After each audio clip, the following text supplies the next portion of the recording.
Olá, boa tarde! Hoje é sexta-feira, dia 24 de fevereiro de 2017. Está começando mais um programa Fundos Imobiliários aqui pela TV Infomoney. Sexta-feira de carnaval, né? Já sei, você já tá louco para afrouxar a gravata, as mulheres para tirar o terninho, mandar o compliance pro inferno. Calma. Ainda não, daqui a pouquinho. Sabe por quê? Porque hoje o tema do programa é regulamentação. E para isso eu vou conversar não só com quem entende, mas com quem faz a regulamentação. Daqui a pouco você confere uma conversa que eu tive, está gravada, uma conversa que eu tive com o Bruno Luna, da CVM, da Comissão de Valores Mobiliários. E ele, olha, não economizou nas respostas, deixou tudo muito bem explicado.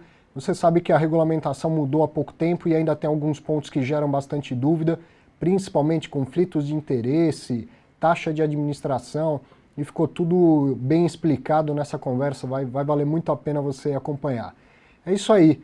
Então, muito boa tarde para você que acompanha ao vivo e para você que já está vendo durante o carnaval, então vai curtindo aí um pouco de juízo, um pouco de fundos imobiliários, um pouco de folia. Eu vou, como já de costume, eu vou dar uns destaques, vou ler os fatos relevantes que saíram na semana e daqui a pouco você confere a entrevista com o Bruno Luna. Vamos lá.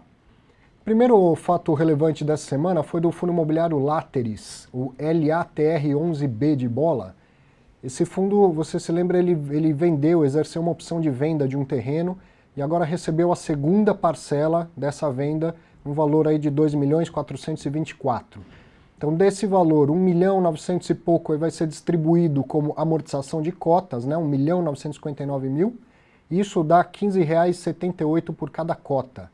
E o saldo de 465.654 vai ser distribuído como rendimento, isso vai dar exatamente 3,75 por cota como rendimento. Todos esses valores vão ser pagos no dia 24 de fevereiro. Então eu já dei a venda do terreno, depois já falei aqui da primeira parcela, e agora novamente um fato relevante, dando conta do recebimento da segunda parcela e de como esses valores vão ser distribuídos ao cotista. Outro fato relevante, no dia 20 de fevereiro, a Rio Bravo divulgou que vendeu um imóvel, vendeu os conjuntos 31 e 32 do edifício New Century, que fica aqui na capital de São Paulo, no Itaim Bibi. Vendeu por R$16.100.000, esses imóveis haviam sido comprados em 2011 por R$14.158.000. O imóvel representava 7% da carteira imobiliária do fundo e 5,9% da receita de locação. Então o lucro da venda vai ser distribuído ao longo desse semestre, de acordo com o que diz a norma, 95% do lucro líquido, e o principal não vai ser distribuído, vai ficar lá no fundo para ser reinvestido conforme a política de investimentos do fundo. O Rio Bravo Renda Corporativa FFCI 11. Outro aqui, o Europar. Você também lembra que eu comentei esse fato relevante há coisa de um mês atrás, falando de uma nova emissão de cotas e do direito de preferência que os cotistas tinham a exercer. Então, muito bem, a boa parte dos cotistas exerceu esse direito de preferência, mas nem todos. O que sobrou passa agora para um prazo de aquisição de sobras de subscrição. Então, como nem todos os que tinham direito exerceram, a parte que sobrou ela é ofertada novamente, mas agora somente para aqueles que exerceram seus direitos. Então, digamos que eu tinha direito a exercer 10 cotas, exerci. Como nem todo mundo exerceu, eu que exerci vai ser ofertado a mim mais um pouquinho dessas cotas que sobraram, para ver se eu quero exercer um lote adicional daquele que eu tinha direito originalmente.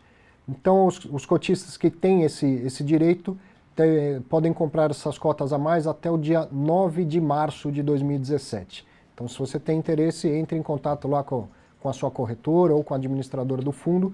Fique atento aí, porque o prazo é até dia 9 de março. Outro fato relevante, do dia 22, fundo BTG Pactual, fundo de CRI, o FEX C11B de Balcão, que é administrado pelo BTG Pactual. Esse fundo é um fundo de papel, investe em CRIs e 6,3% do patrimônio líquido do fundo está investido em CRIs da PDG Securitizadora, que, como você sabe, essa semana anunciou a recuperação judicial, não só da PDG, mas de várias empresas do grupo inclusive a PDG securitizadora. Então o administrador divulgou um fato relevante dizendo que o fundo vem negociando para obter o maior valor possível de recuperação, ou seja, vendo a possibilidade até de haver algum prejuízo, mas não que perca tudo que foi investido. Estão lá negociando a recuperação judicial, não necessariamente os créditos têm a ver com a PDG, né? Isso é que é interessante do CRI. Você lembra do programa que fizemos lá com o Eduardo Casassa? A PDG não precisa necessariamente ser a devedora. Eu não sei, neste caso específico, se ela é a devedora, mas poderiam ser mutuários da PDG. E aí o risco é diferente. Mesmo a empresa indo para a recuperação judicial, o fluxo não ficaria necessariamente comprometido. Mas isso eu estou falando hipoteticamente, não conheço o caso específico para falar deste CRI. De qualquer maneira, o administrador divulga que está atento em negociação com a PDG. Os CRIs são garantidos, então tem lá a estrutura de garantias, né? Os CRIs são garantidos por alienação fiduciária de 120 apartamentos. Ou seja, muito provavelmente essa garantia vai ser executada, demora algum tempo, e aí então o cotista vai ter o fundo, né, vai conseguir repor parte deste patrimônio que foi investido no CRI.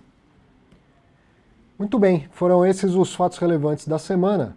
E antes da entrevista eu quero dar o meu recado aqui, como de costume, dizer para você conhecer o nosso curso Viva de Renda com Fundos Imobiliários, curso que foi gravado aqui em parceria com o Infomoney e Educação. Ele é totalmente online. Se você apontar o seu celular aí para esse QR Code, você já chega na página do curso e daqui a pouco eu te mostro como chegar lá. Ele tem duração de 9 horas, entre 8 e 9 horas, e isso separado em aulas de 40 minutos. Você assiste quando quiser, da onde quiser, e uma vez que compre o curso, você tem 12 meses para assistir essas aulas, inclusive voltar a assistir se quiser, quantas vezes, durante o prazo de 12 meses.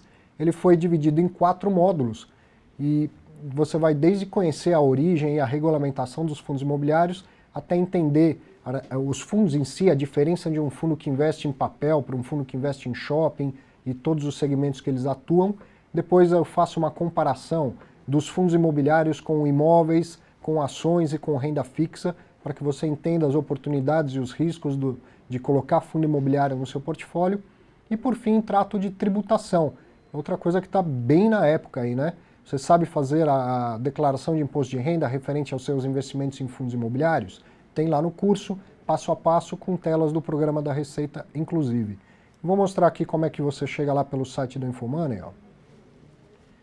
Lá no site, basta clicar aqui no menu e clicar em cursos.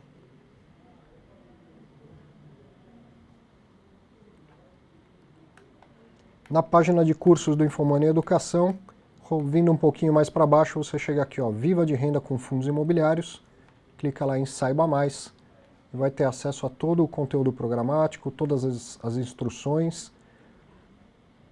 Olha lá, o conteúdo todo aberto.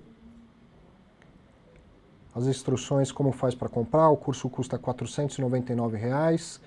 Você tem 7 dias para pedir o seu dinheiro de volta, sem nenhuma justificativa, basta falar não gostei e o seu dinheiro vai ser devolvido. Enfim, vale a pena, muita gente já fez e eu tenho recebido, como sempre, um ótimo feedback. Tá legal? Esse era o meu recado, agora eu quero que você acompanhe aí com atenção o papo que eu tive com o Bruno Luna.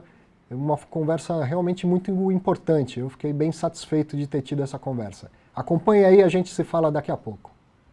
Então, Bruno, muito obrigado por ter nos atendido e muito obrigado à CVM principalmente. Essa é uma conversa que eu tinha uma grande expectativa, que eu acho que vai contribuir demais para o mercado de fundo imobiliário como um todo. Para quem ainda não conhece, eu queria que você explicasse um pouco o que é a CVM e o que é essa sua área aí da gerência de acompanhamentos de fundos estruturados, né? Obrigado, Arthur, pela oportunidade de participar e contribuir um pouquinho aí com os investidores. Primeiro de tudo, a CVM, para quem não tem familiaridade com o tema, é a Comissão de Valores Mobiliários. Nós temos 40 anos de história, né? Foi criado em 76. Além da supervisão de fundos de investimento, que é o objeto aqui da nossa entrevista, a CVM também é responsável pela supervisão de empresas, de intermediários, que aí são os prestadores de serviços de modo geral, bolsa de valores, custodiantes, escrituradores, entre outros. Além da regulação,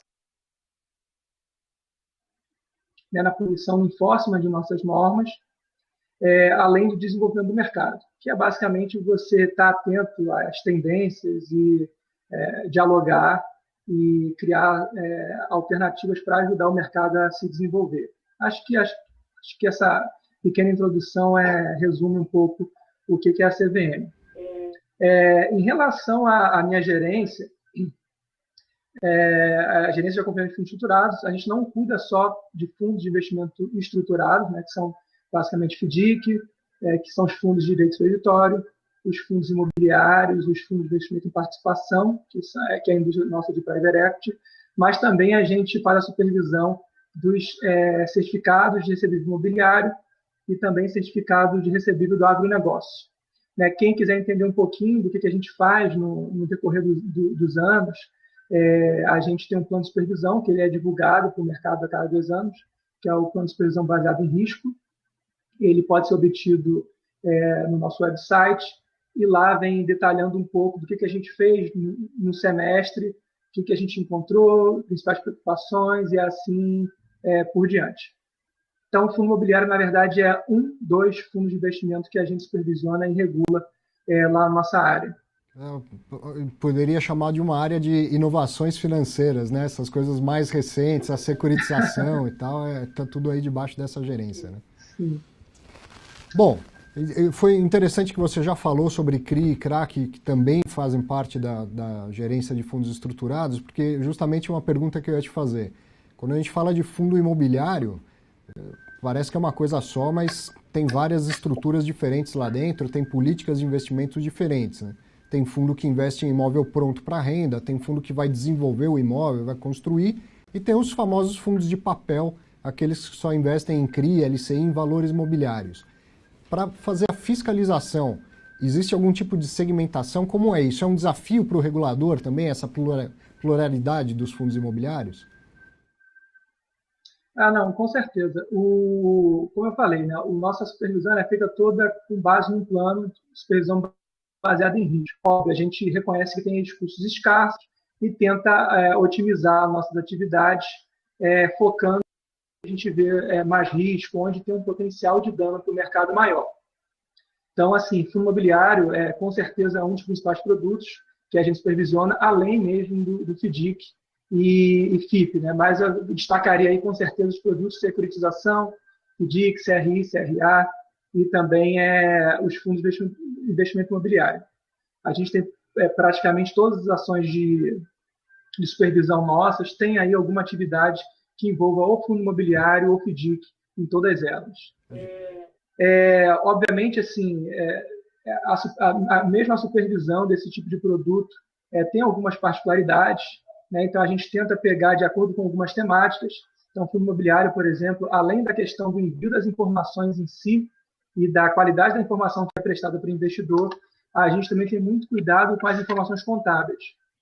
Porque a gente tem um evento de risco, né, no nosso plano de supervisão, que cuida basicamente das demonstrações financeiras, né? Então, a gente está sempre de olho no que o auditor colocou lá como uma ressalva, questiona o administrador para saber o que ele está fazendo para superar aquela ressalva, e assim por diante.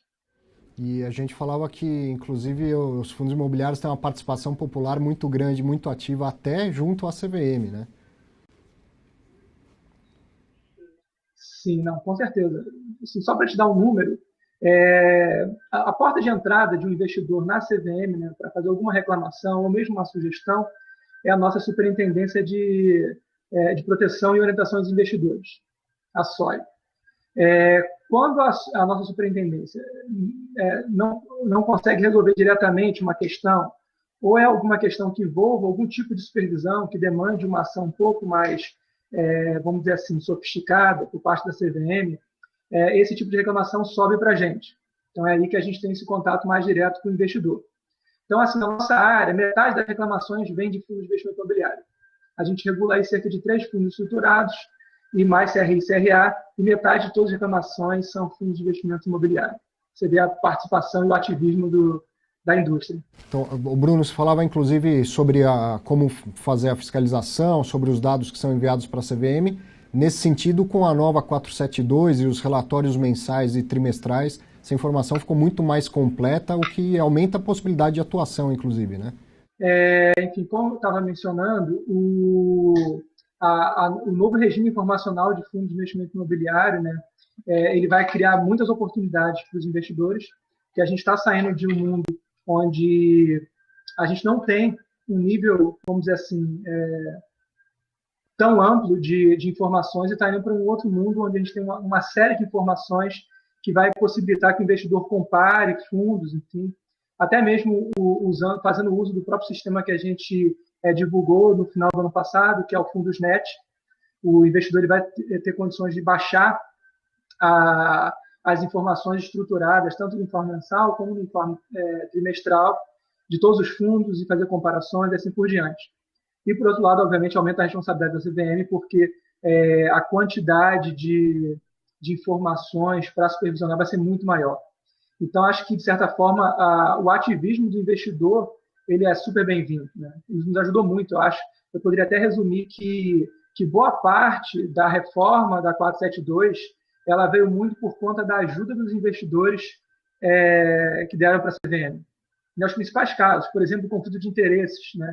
Era um item que a gente observou muito em reclamações de investidor, fato relevante, que fez com que a gente ampliasse o rol e explicasse melhor esse assunto para a indústria como um todo. Então, assim, o ativismo para a gente é fundamental. Bom, eu acompanho bastante o mercado de fundos imobiliários, acompanhei as mudanças na regulamentação e nisso quero até parabenizar a CVM, eu vejo ela sempre muito atenta e fazendo a parte dela do ponto de vista de regulamentar e de modernizar essa indústria como um todo. Você tocou em dois pontos muito importantes que eu tinha separado aqui para te perguntar.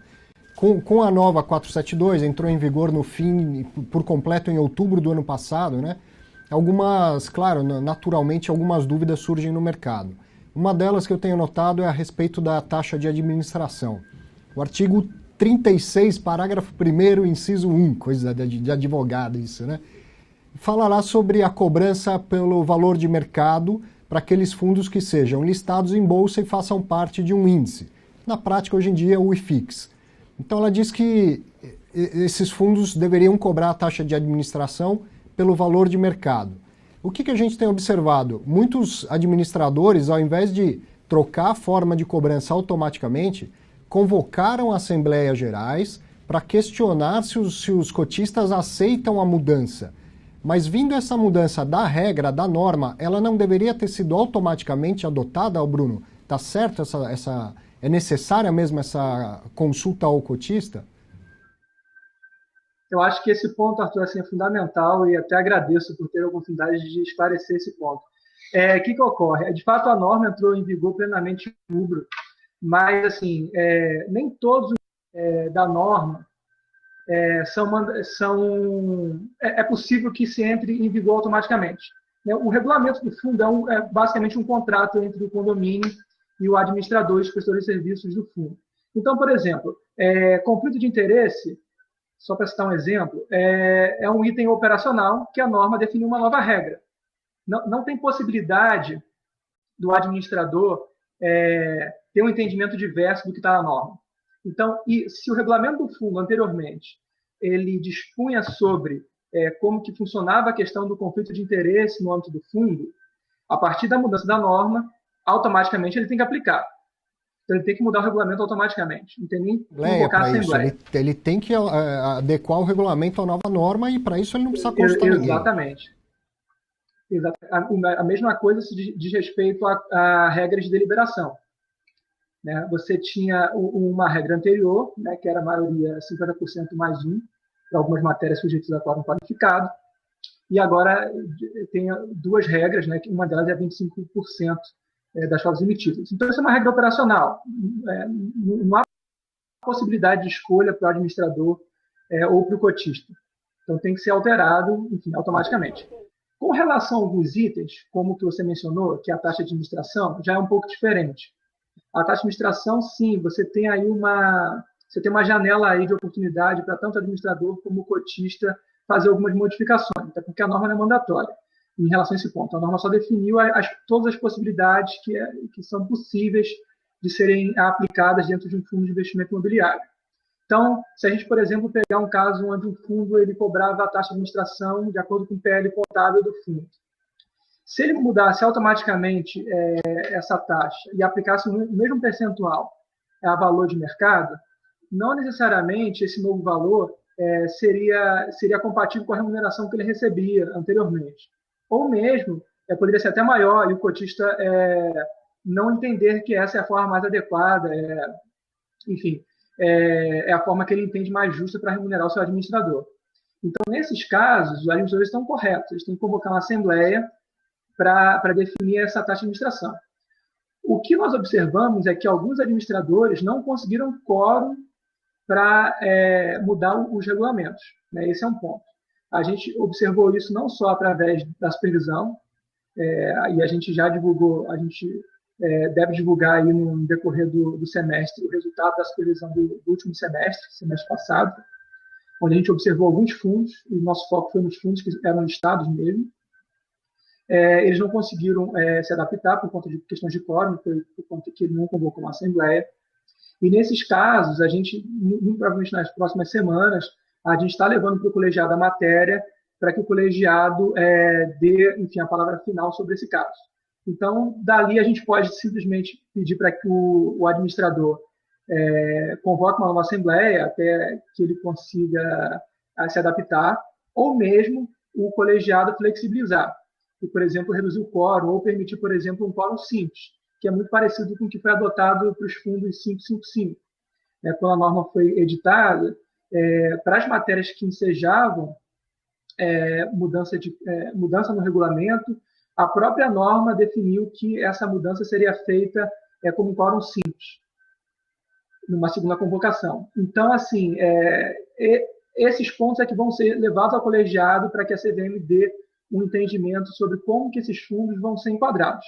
Uma coisa é certa, todos vão ser enquadrados de alguma forma. Talvez a gente leve aí algumas semaninhas, ou um mês ou outro, mas a gente já está por dentro desse ponto. Entendido. Quer dizer, vamos esperar uma adesão do colegiado e isso certamente vai ser comunicado, um ofício ao mercado, depois todo mundo vai ficar sabendo. Sim. Né? Um outro ponto importante que você já mencionou até é a respeito do conflito de interesse, né? A norma anterior dizia que para aprovar uma operação que ensejasse conflito de interesse, era preciso votos de cotistas que representassem 50% das cotas do fundo imobiliário. Agora a nova regulamentação diz que precisam de votos que representem 25% das cotas. E aí também a gente notou muitos administradores convocando as suas assembleias e tentando aprovar uma carta branca, vamos dizer assim. Olha, nessa assembleia a gente quer aprovar atos que sejam conflitantes, de uma maneira ampla e restrita, vamos dizer assim. Tá ok isso também? Não deveria ser algo para cada caso específico e no momento da sua necessidade? Ou tá certo isso também? É possível essa aprovação prévia? Olha, vamos aprovar que dentro desse fundo pode ter conflito de interesse, seja lá qual for. Perfeito. Seu ponto é perfeito, Arthur. Assim, está errado a forma como, se alguém tentou fazer dessa forma, está errado. Na verdade, a única coisa que nós mudamos, o único ponto que nós mudamos na norma relativo a conflito de interesse foi a ampliação desse conflito, por exemplo, para representantes cotistas ou cotistas com um percentual relevante dentro do fundo de investimento e agora, recentemente, ao consultor imobiliário também. Mas, tirando esse ponto, sempre a regra definiu como um mandato específico. Então, assim, o administrador não pode simplesmente convocar uma assembleia e pedir uma carta branca para a coletividade. Isso não é possível. Então, por exemplo, se ele quer comprar um imóvel que é ligado a ele, por exemplo, a norma permite desde que passe por assembleia. Mas ele não pode simplesmente dizer o seguinte, assembleia, eu quero comprar todos os imóveis que eu bem entender que seja um conflito de interesse e tal. Não é isso que a norma menciona. Só lembrando que o que a gente menciona e quer passar através da norma é que o cotista, na verdade, ele entende que naquele caso específico não há um conflito, porque o conflito, na verdade, ele é proibido até pela lei. Então, tendo em vista que algumas matérias, né, fica difícil você estabelecer e outras não tanto, que são basicamente o que a gente exemplifica na própria norma, como, por exemplo, um administrador comprar um imóvel que pertence a ele mesmo, alguém do grupo dele. O que a norma procurou fazer foi obrigar que o administrador leve esse ponto numa assembleia de cotista e a assembleia defina se, de fato, aquilo ali é ou não um conflito de interesses. Entendendo que não e autorizando, aí sim o administrador vai poder seguir em frente com a operação.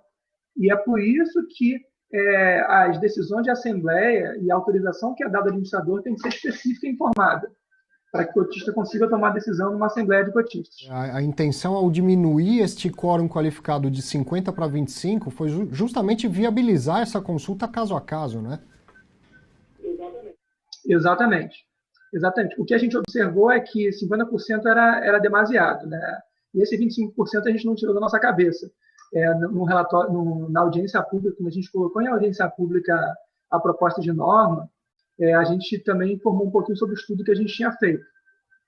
Então, a gente entendeu, pelos dados da indústria, histórico da indústria que a gente observou, de comparecimento em assembleias e tal, a gente entendeu que aquele 25% ali era uma linha, vamos dizer assim, segura, que daria alguma segurança para o administrador e também para o cotista. Né? Você tem casos, por exemplo, que uma aprovação de um conflito de interesses, de uma compra de um imóvel ligado ao administrador, o que pode ser danoso em algum caso, no limite para o investidor.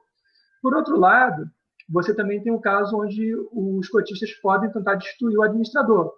Enfim. E aí você tem que ter um quórum de equilíbrio, tanto para um lado quanto para o outro. Então, esse 25, de acordo com o nosso estudo interno, se mostrou que seria, vamos dizer assim, uma linha de segurança razoável para todos. Bom, mais duas perguntinhas breves para a gente terminar aqui. A primeira, a CVM, ela age de ofício, ela precisa ser provocada. Se, por exemplo, começa a sair na imprensa um caso polêmico e tal, a CVM pode agir ou não adianta o cotista simplesmente ler no jornal? Ele precisa ir lá e provocar a CVM para que ela tome providências. Perfeito. Enfim, a CVM age de ofício, né? Esse é o nosso mandato, e dentro desse agir de ofício, onde a gente atua primariamente dentro do nosso plano de supervisão, que a gente divulga para o mercado, a gente define as prioridades. Então, por exemplo, o biênio 2017-2018, a nossa prioridade são questões contábeis de fundo de investimento imobiliário, para saber se está tudo ok, e o regime informacional dos fundos e os regulamentos dos fundos de investimento também. São aí, talvez, as nossas três grandes prioridades. Se sai alguma matéria no jornal, né, sempre que sai alguma matéria no jornal, né, mais específica em relação a algum fundo, a gente sempre está olhando. Entendeu? Então, a gente até, vira e mexe, eu respondo esse tipo de pergunta em palestras que eu dou. Né? E, às vezes, o cotista ele tem uma visão errada de que a gente não estava atuando anteriormente. Então, assim, os últimos, talvez, 2 casos aí que a gente levou para o colegiado, que foram casos um pouco mais relevantes para a indústria de investimento imobiliário, um deles até envolvendo conflito de interesses, quando a gente recebeu a primeira reclamação do investidor, a gente já tinha mandado um ofício para a administradora há um mês atrás, já tentando entender a operação.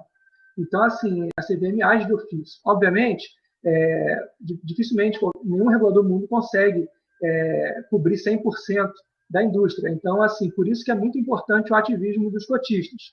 Então, assim, quando a gente recebe uma reclamação, ela é atendida de forma muito rápida pela nossa Superintendência de Orientação e Proteção do Investidor. Né?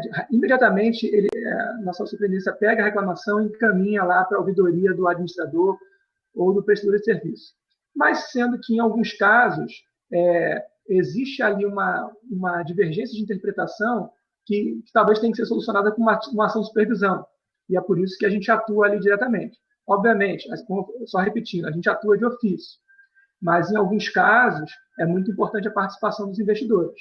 Por exemplo, talvez uma movimentação atípica que ele observou, ou, de repente, uma publicação de um comunicado ao mercado, muito específico, né, que a gente não tenha observado ou de repente não saiu na imprensa, a gente faz por amostragem, obviamente, né, focado aí nos fundos mais relevantes. Mas o apoio dos investidores é fundamental. E nesse sentido, assim, quando que um investidor deveria chegar ao ponto de levar uma reclamação à CVM e qual canal, de que maneira ele deve fazer uma reclamação com a CVM? Então, eu entendo que a melhor forma, né, do investidor trazer alguma demanda à CVM seria primeiro ele encaminhar o ponto dele para o próprio administrador do fundo. E isso tem uma razão. Quando ele encaminha a dúvida dele, né, ou a reclamação dele para o administrador, e, por exemplo, o administrador não resolve a demanda, né, ou simplesmente ele está insatisfeito com a resposta do administrador, quando isso chega para a CVM, a gente já queimou uma etapa. Né? Ele já recorreu ao administrador, a gente já sabe que o administrador já está a par da situação e já consegue tomar outras providências um pouco mais céleres. A gente segue, obviamente, encaminha para a ouvidoria deles, enfim, mas a gente já tem um processo praticamente instruído, entendeu? Então, talvez o que a gente vai buscar de informação adicional são coisas muito pontuais ou até mesmo tirar alguma dúvida. Vira e mexe, a gente encaminha ofícios para os investidores que apresentam reclamação para tentar dirimir uma dúvida ou outra que a gente mesmo não conseguiu entender no primeiro momento. E quando ele procura, primeiramente, a instituição administradora, né, que é quem tem o dever fiduciário com os cotistas do fundo, e depois de não ter sido solucionado o problema dele, ele traz isso para a gente consegue atuar de forma mais célere. Porque, às vezes, o que a gente às vezes observa é que boa parte das reclamações, na verdade, são resolvidas pela nossa Superintendência de Orientação e Proteção do Investidor. A maioria delas. É uma minoria que vem para a nossa área. E boa parte delas, às vezes, são resolvidas quando a CVM manda a reclamação para a ouvidoria da instituição administradora. Então, se o cotista ele faz esse passo primeiro, talvez ele nem chegue à CVM e a gente consiga concentrar esforços em questões talvez um pouco mais críticas. Entendeu? Eu acho que essa seria aí uma dica, uma sugestão para os investidores. O canal mais adequado é o site, Bruno? Sim. Pede para o Fábio colocar. Dentro do nosso site tem lá Fale com a CVM. Por no ar, você consegue? Tem um link lá chamado Fale com a CVM. Ele entra lá no nosso site. Acho que vocês vão mostrar aí no decorrer da entrevista. Dentro lá ele tem um espaço para que ele informe qual é o fundo, qual é o administrador, todas as informações. Assim que ele manda para a gente recepciona essa informação, essa reclamação, abre um processo interno e dá o tratamento para ele. E no nosso site também é possível cada participante, né, entrar num canal específico, porque também a gente presta atendimento para os próprios regulados. Às vezes o próprio administrador ele tem alguma dúvida sobre alguma norma, então lá no nosso site é bem separadinho cada um dos pontos. Tem o atendimento ao cidadão, que ele pode requisitar, ele pode acessar informação via a lei de acesso à informação. Tem a parte que é focada no atendimento aos regulados, suporte a algum sistema que ele esteja usando, ou mesmo marcar uma reunião com algum representante da CVM. Muito bem, muito obrigado, Bruno Luna, por nos atender e prestar esses esclarecimentos importantíssimos. Espero que a gente faça mais vezes isso, sempre que tiver oportunidade. Muito obrigado à CVM por ter nos atendido e por atender ao cidadão por um outro canal, por uma forma assim tão aberta e tão direta de bater um papo com o mercado como um todo. Obrigado mesmo, um abraço para você, Bruno. Obrigado, Arthur, eu que agradeço. Um abraço para todos aí. Então, Bruno, muito obrigado por ter nos atendido e muito... Estamos de volta ao vivo. Gostou? Que bacana, né? A disponibilidade da CVM, a disponibilidade do Bruno em nos atender e atender o cidadão, como eu disse agora no final. Tenho certeza da importância para todo o mercado, né? Dessa conversa, desses pontos que tem gerado tantas dúvidas, da gente ouvir o regulador e ouvir a CVM, certeza que é bom para o investidor, bom para o administrador, para o profissional de mercado. Realmente fiquei muito satisfeito e aproveito para agradecer mais uma vez à própria CVM e ao Bruno Luna por ter aberto esse espaço para a gente e ocupado esse espaço que, como eu falo, é de todo mundo que atua no mercado de fundos imobiliários. Isso aí. Vamos bater um papo também? Eu vou pedir agora para colocar no ar aqui, ó. Me encontra lá no Facebook, facebook.com/Arthur V. Moraes, ou procura lá pelo professor Arthur Vieira de Moraes, que você vai encontrar a minha página, onde a gente pode conversar, você pode comentar os programas, mandar uma mensagem, enfim. E eu queria chamar a atenção para o seguinte, eu deixei lá, coloquei lá um linkzinho onde você vai encontrar um tutorial de como fazer sua declaração de imposto de renda na parte de investimentos. Você fez investimentos em fundos imobiliários, em ações, em títulos do Tesouro Direto, renda fixa em geral? Procura lá na minha página, você vai encontrar lá um post, um linkzinho, vai te levar a um outro blog que eu escrevi há algum tempo antes. Tem um tutorial lá para te ajudar a fazer a declaração do imposto de renda. Tá ok? Então esse foi o programa dessa sexta-feira de carnaval. Hora da gente começar aí a pensar na folia, tá bom? Divirta-se, você do Brasil inteiro, aproveite o carnaval com todas as regionalidades desse país, né? Seja lá como for o seu carnaval de rua, no sambódromo, correndo atrás de um trio elétrico, ou descansando, fugindo dele, na rede, lendo um livro, aproveite muito bem seu carnaval, tenha o juízo só o necessário, curta bastante, porque depois o ano começa, e a gente vai estar aqui na próxima sexta. Um grande abraço, bom carnaval para todos.